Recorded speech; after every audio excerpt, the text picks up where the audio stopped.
প্রিয় শিক্ষার্থীবৃন্দ, আসসালামু আলাইকুম। আশা করি তোমরা সবাই ভালো আছো। তোমরা যার যার অবস্থানে থেকে যার যার বাসায় থেকে ভালো থাকে প্রত্যাশা সবসময় কামনা করি। তো আমি মোহাম্মদ প্রিয়া প্রভাষক। আজকে আমি তোমাদের চতুর্থ অধ্যায় তথ্য যোগাযোগ প্রযুক্তি বিষয়ে চতুর্থ অধ্যায়ে HTML হেডিং ট্যাগ নিয়ে আলোচনা করব। বিগত ক্লাসে আমরা HTML ট্যাগ কি এবং ট্যাগ কীভাবে লিখতে হয় এগুলো নিয়ে আলোচনা করছি।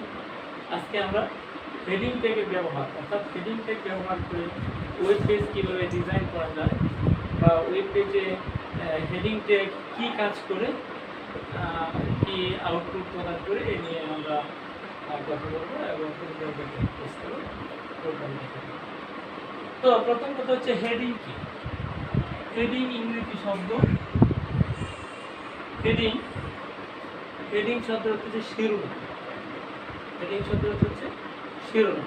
শিরোনাম কি? যেমন তোমরা পত্রিকা দেখবে যে পত্রিকার মধ্যে বিভিন্ন সংবাদ থাকে, নিউজ থাকে। এই নিউজ তার সংবাদগুলো কীভাবে থাকে? প্রথম উপরে লেখাটি বড় করে লেখা থাকে, যেমন আগামীকাল যে আসছে বইটার ফল প্রকাশ, এই কথাটা একটু বড় করে লেখা থাকে। আর পরবর্তীতে এই লেখার নিচে বিস্তারিত বর্ণনা থাকে। আবার ঠিক অন্য আরেকটি নিউজের হেডিং থাকে এরকম যে আগামীকাল চাঁদ উঠলে কুরবানির ঈদ, তো এই কথাটাও কি কিন্তু ওই হেডিংয়ের মতো থাকে না, বা একটু ছোট নাতে নতুবা বড় বা সমানও হতে পারে। তো পত্রিকায় বিভিন্ন ধরনের হেডিং থাকে বা শিরোনাম থাকে। তো এই শিরোনামের নিচে বিস্তারিত বর্ণনা থাকে। তাহলে বড় অক্ষরে উপরে যে লেখাটা থাকে সেটাই হচ্ছে কি শিরোনাম বা হেডিং। যেমন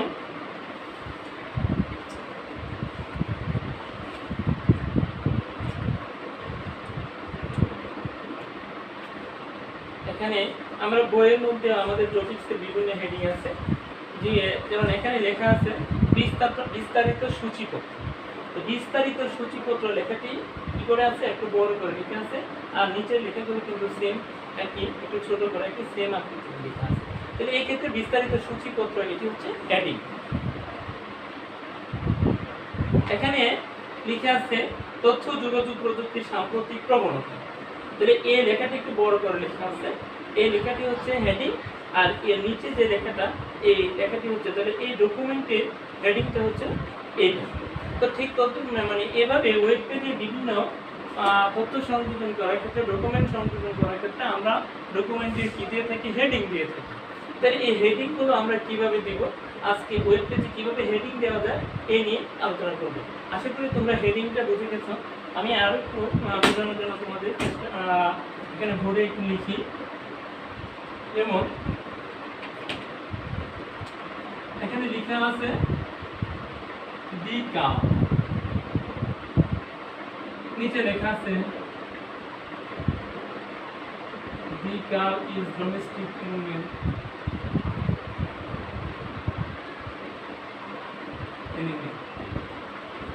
এরকম বিস্তারিত কাউ সম্পর্কে লেখা আছে।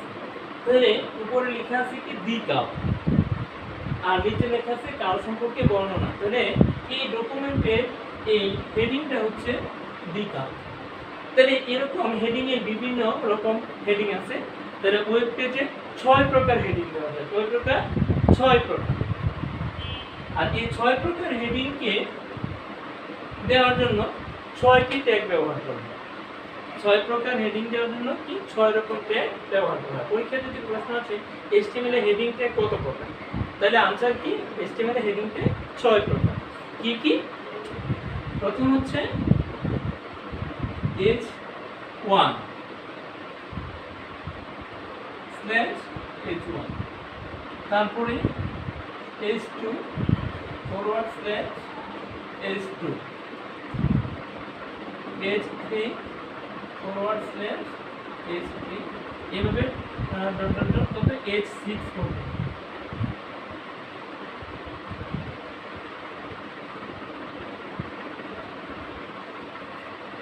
তাহলে H1 থেকে শুরু করে H6 পর্যন্ত এই 6টি ট্যাগকে বলা হয় HTML হেডিং ট্যাগ। আর এক একটি ট্যাগ ডকুমেন্টকে এক একভাবে উপস্থাপন করে। যদি H1 ট্যাগের মধ্যে লেখা হয় তাহলে HTS1 এই ট্যাগের এলিমেন্ট বা কন্টেন্টটা, যেমন এখানে যদি আমি লিখি ঢাকা, তা আবার এটার মধ্যে যদি লিখি ঢাকা, আবার এটার মধ্যে যদি লিখি ঢাকা, এখানে কিন্তু ঢাকা, আমি তিনটা ঢাকা কিন্তু সেম একই আকৃতিতে একই ফন্টে লিখলাম, কিন্তু যখন আউটপুট দেখাবে তিন রকম আকৃতি দেখা যাবে। যেমন আমরা যে আউটপুট চিন্তা করি, তাহলে প্রথমটা কার মধ্যে লিখছিলাম H1 এর মধ্যে, দ্বিতীয়টা লিখছিলাম H2 এর মধ্যে, এভাবে তৃতীয়টা লিখছিলাম H6 এর মধ্যে। তাহলে তিন রকম আউটপুট পাওয়া যাবে। এই কিরকম, প্রথমটা দেখা যাবে সবচেয়ে বড় করে,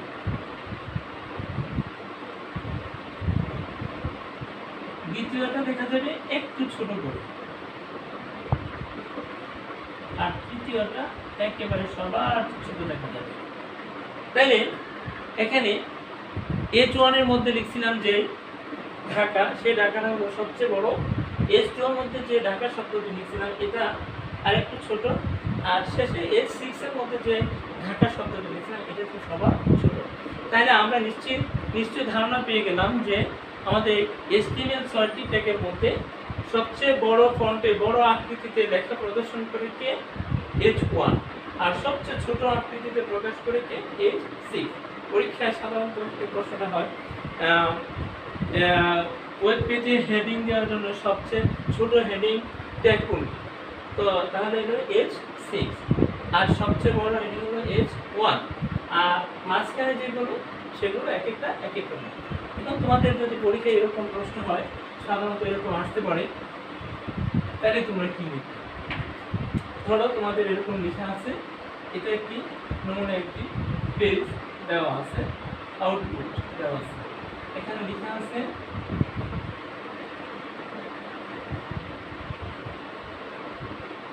বাংলাদেশ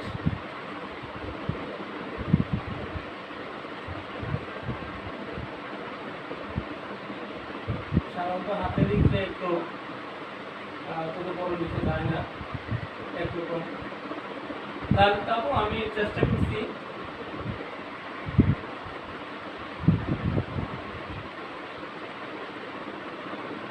এখানে আমি তিনটা বাংলাদেশ লেখা তিন রকম ভাবে লিখছি।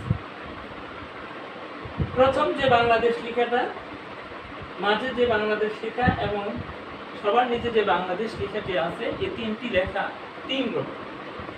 সবচেয়ে বড় হচ্ছে মাঝেরটা, আর সবচেয়ে ছোট হচ্ছে নিচেরটা, আর তৃতীয় অবস্থান আছে উপরেরটা। তাহলে তোমাকে প্রশ্ন করলো, এটা মনে করো পরীক্ষায় এই আউটপুটটা দেওয়া আছে, এই পেজটা দেওয়া আছে, হচ্ছে ওয়েব পেজে ব্রাউজারে উদ্দীপকে আউটপুটটি প্রদর্শনের জন্য HTML কোড বা ট্যাগ লেখা। তাহলে আমরা কীভাবে লিখব? তাহলে আমরা একটু দেখাচ্ছি। তাহলে আমরা শুরুতেই প্রথম কি লিখব? HTML। আমরা জানি HTML প্রোগ্রামের শুরুতেই আমরা .html লিখি অথবা HTML দিয়ে শুরু করি।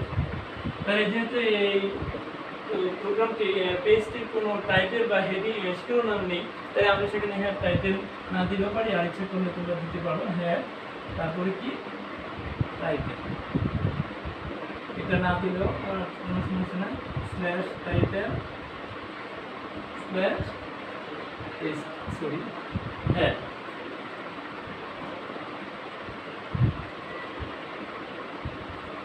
এরপরে বডিতে আমরা একটু বডি HTML প্রোগ্রামে বিভিন্ন অংশ আছে। এই শুরুর অংশটা হচ্ছে শুরু, মানে প্রোগ্রাম শুরুতে এটা লিখতে হয়। আর এটা ব্রাউজারে যদি শিরোনামের যে অংশটুকু দেখা যায় সেই অংশটুকুকে হ্যাঁ টাইটেল এটা একটু মধ্যে লিখতে হয়, যদি এখানে এরকম কিছু নাই। তারপরে আমরা বডি অর্থাৎ মূল কন্টেন্টগুলো দেখা যাবে বডি। তাহলে বডিতে প্রথমটা বাংলাদেশটা কি আছে, এটা থেকে একটু ছোট আছে। তাহলে আমরা আমাদের হাতে অস্ত্র বা হাতিয়ার আছে 6টা। কয়টা? 6টা। H1, H2, H3, H4, H6। এখানে আমার আউটপুট আছে কয়টা? 3টা। তাহলে আমি এখান থেকে 6টা থেকে যে কোনো 3টা ব্যবহার করলে আমার চলবে।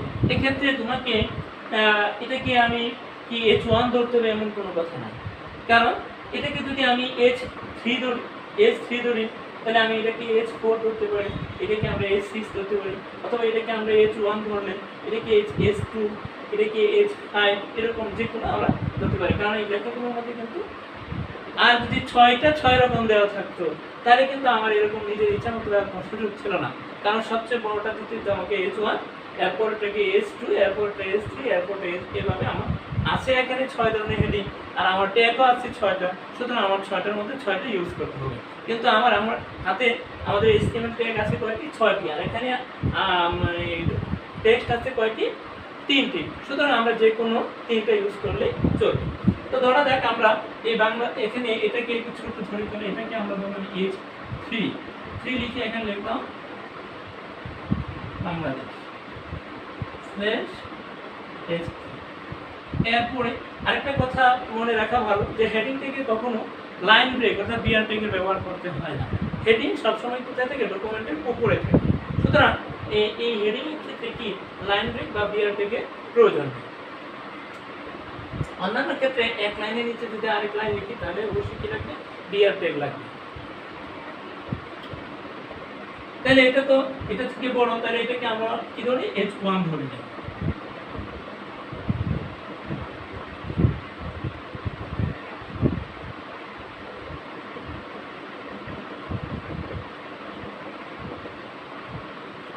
এরপরেরটাকে এটা থেকে অনেক আরো বেশি দাঁত ছোট, সুতরাং এটাকে আমরা ধরে নিলাম H5। এখানে H5 ধরতে হবে এমন কোনো কথা না,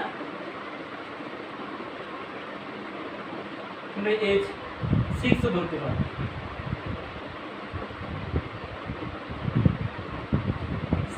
/body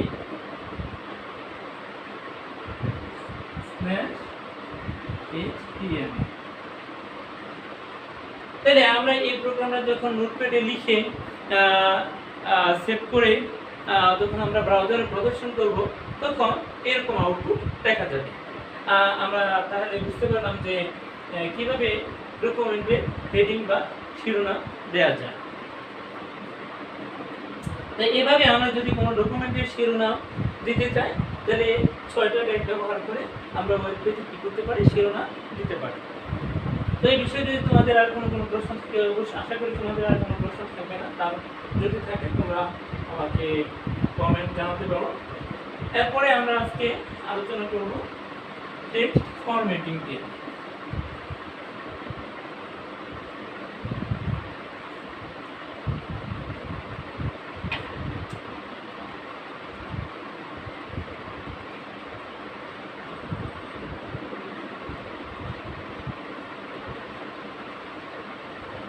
টেক্সট ফরম্যাটিং। টেক্সট শব্দের অর্থ হচ্ছে লেখা, আর ফরম্যাটিং শব্দের অর্থ হচ্ছে বিন্যস্ত করা। তো কোনো লেখাকে বিভিন্ন আকার আকৃতিতে বিন্যস্ত করাটাই হচ্ছে কি টেক্সট ফরম্যাটিং। বিন্যস্ত করা কিভাবে? যেমন আমরা খাতায় যদি কোনো কিছু লিখতে গেলে তাহলে আমাকে যদি এটা আন্ডারলাইন দিতে হয়, কিংবা কালার দিতে হয়, কিংবা বোল্ড করতে হয়, ইটালিক করতে হয়, তাহলে ছোট করতে হয়, কিংবা কোনো অংশ ভুল হচ্ছে সেটাকে ডিলিট করতে হয়, তাহলে কিন্তু আমরা আমাদের এই খাতার মধ্যে এটা সহজে সম্ভব না। কিন্তু ওয়েব পেজ ডিজাইন করার সময় আমরা যদি কোনো টেক্সটকে বিভিন্ন আকার আকৃতিতে আমরা বিন্যস্ত করতে চাই, রূপ দিতে চাই, যেমন বোল্ড করতে চাই, ইটালিক করতে চাই, আন্ডারলাইন করতে চাই, সুপারস্ক্রিপ্ট করতে চাই, তাহলে এক একটা কাজ করার জন্য এক একটা ট্যাগ ব্যবহার করা হয়। তাহলে এই ট্যাগগুলোকে বলা হয় টেক্সট ফরম্যাটিং। আমি আবার বলছি, যেমন আমরা এখানে যেমন বাংলাদেশ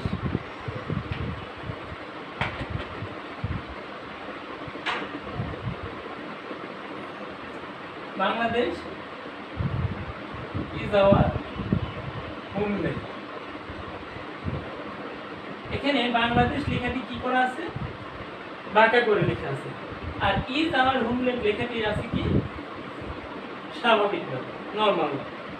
আবার there are many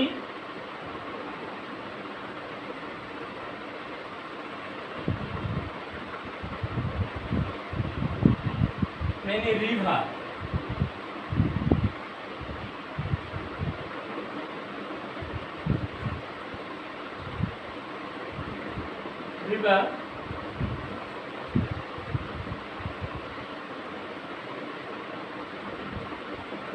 flows from the hill. এই কথা সাপোজ একটা লেখা আমাকে এই লেখাটা তোমাকে লিখতে হবে না, আমরা টেস্ট ফরম্যাটিং। তাহলে এই বাংলাদেশ লিখাটি কিভাবে আছে, একটু বাঁকা করে লেখা আছে, অর্থাৎ তীর্থক বা ইটালিক করে আছে। এখানে রিভার লিখাটি কি করা আছে, বোল্ড করে আছে। আবার দেয়ার আর এই কথাটির নিচে আন্ডারলাইন আছে। তাহলে এই ইটালিক, বোল্ড, আন্ডারলাইন এই বিভিন্নভাবে আমরা এই লেখাটিকে কি করলাম, সাজাইলাম, বিন্যস্ত করলাম, উপস্থাপন করলাম। এই বিভিন্নভাবে বিন্যস্ত করাটা হচ্ছে টেক্সট ফরম্যাটিং। তাহলে আমরা বুঝতে পারছি কোনো লেখাকে বোল্ড, ইটালিক, আন্ডারলাইন, অথবা আবার এরকম এই এর উপরে টু দিলাম স্কয়ার বা H2 SO4। তাহলে এই টুটার উপরে, এই টুটার উপরে, আবার এই টুটার নিচে, ফোরটার নিচে, এটা হচ্ছে সুপারস্ক্রিপ্ট আর এগুলো হয় সাবস্ক্রিপ্ট। এভাবে বিভিন্ন টেক্সটকে যদি আমরা বিন্যস্ত করি, তাহলে বিন্যস্ত করার জন্য ওয়েব পেজে যে ট্যাগগুলো প্রয়োজন হয়, তাহলে ওই ট্যাগগুলোকে বলা হয় টেক্সট ফরম্যাটিং ট্যাগ। তাহলে কি কি টেক্সট ফরম্যাটিং ট্যাগ আছে, তাহলে আমরা একটু দেখানোর চেষ্টা করছি।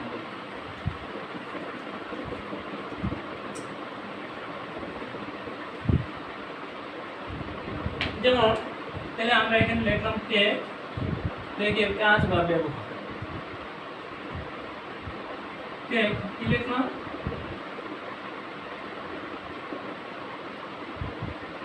বি। তাহলে লেখাকে বোল্ড করা হয়, ঠিক আছে, লেখাকে কি বোল্ড করার জন্য ব্যবহৃত, বোল্ড করার ক্ষেত্রে ব্যবহৃত।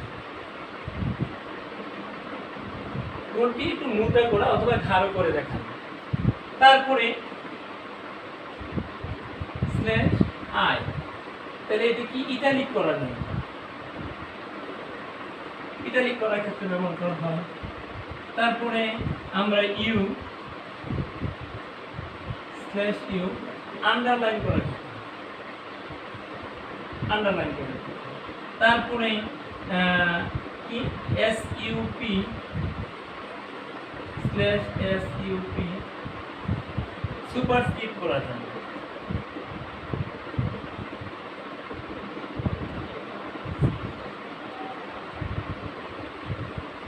সুপারস্ক্রিপ্ট করার ক্ষেত্রে ব্যবহার করা হয়। আবার সাব এসইউপি স্ল্যাশ সাব, তাহলে সাবস্ক্রিপ্ট করার জন্য, সাবস্ক্রিপ্ট করার জন্য। এরকম এই টেক্সট ফরম্যাটিং, অনেক টেক্সট ফরম্যাটিং ট্যাগ আছে। এই কোনো টেক্সটকে বিভিন্নভাবে উপস্থাপন করার জন্য যে এই ট্যাগগুলো ব্যবহার করা। তাহলে বি ট্যাগের মধ্যে যদি আমরা কোনো এলিমেন্ট কন্টেন্ট লিখে থাকি, লেখাটা লিখে থাকি, তাহলে এই লেখাটা কি বোল্ড করে দেখাতে হবে। যদি আই ট্যাগের এলিমেন্ট বা কন্টেন্টের এলিমেন্ট কন্টেন্টকে লিখে থাকি, তাহলে ওই এলিমেন্ট বা কন্টেন্টটা একটু বাঁকা করে দেখা যাবে, অর্থাৎ তীর্যকভাবে দেখা যাবে। যদি ইউ লিখি তাহলে আন্ডারলাইন করে দেওয়া থাকবে। আর এর মধ্যে যেটা মানে টেক্সটটা থাকবে সেই টেক্সটটা কি সুপারস্ক্রিপ্ট, অর্থাৎ উপরে চলে যাবে, সাবস্ক্রিপ্ট হয়ে যাবে যদি সাবস্ক্রিপ্টের মধ্যে রাখি। যদি একই সাথে আমরা এরকম ভাবে ব্যবহার করি, কি লিখলাম, যেমন বি এখানে ইউ লিখলাম, এখানে লিখলাম বাংলাদেশ। তাহলে ক্লোজিং ট্যাগ কি লিখতে হবে, যেটা সব পড়ে আসে সেটা আগে ক্লোজ করতে হবে, স্ল্যাশ বি স্ল্যাশ ইউ। তাহলে আমরা মানে HTML বডি এগুলো লিখে পড়ে এগুলো যদি আমরা লিখি, তাহলে আউটপুটটা কীভাবে দেখা যাবে, আউটপুটে এখানে দুইটা ট্যাগ আমরা ব্যবহার করছি, কি ইউ এবং বি। ইউ দিয়ে কি বোঝায়, আন্ডারলাইন, আর বি দিয়ে কি বোঝায়, বোল্ড। তাহলে এই বাংলাদেশ লেখাটি আন্ডারলাইন এবং বোল্ড দুইভাবে দেখা যাবে, অর্থাৎ এইভাবে কি আছে আন্ডারলাইন। তাহলে লেখাটি একটু কি মোটা দেখা যাবে।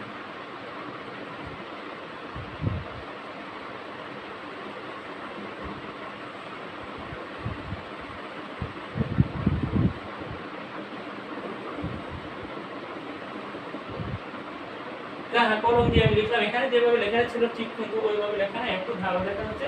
আর পাশাপাশি কি হয়ে যাবে, এরকম কি আন্ডারলাইন হয়ে যাবে। তো এই হচ্ছে টেক্সট ফরম্যাটিং টেক্সট। তাহলে আমরা নিশ্চিত টেক্সট ফরম্যাটিং টেক্সট সম্পর্কে ধারণা পেয়ে গেলাম।